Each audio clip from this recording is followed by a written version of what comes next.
Welcome to the Slop Farm. Enjoy the video.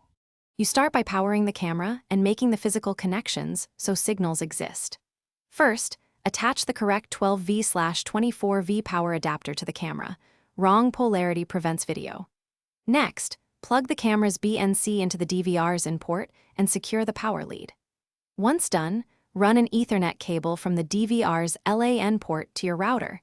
This gives the DVR a network address so you can reach it from your phone. Make sure LEDs indicate link and power. Now you configure the DVR so your phone can stream video. Enter the DVR menu with a USB mouse, then open Network Settings. Choose DHCP for quick setup or assign a static IP to avoid address changes. Make sure subnet mask and gateway match your router.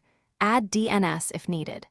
Enable the streaming services, RTSP or HTTP, and write down port numbers. Alternatively, enable the DVR's P2P/QR feature to avoid port fault. Finally, get video on your phone by installing the DVR Maker's app and creating an account if required.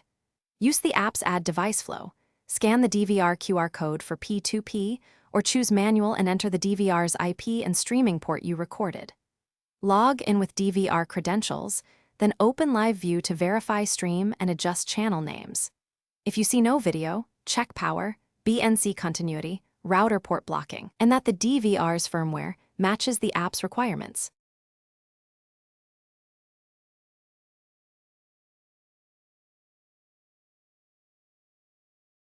Thanks for watching. Consider subscribing if we helped you today.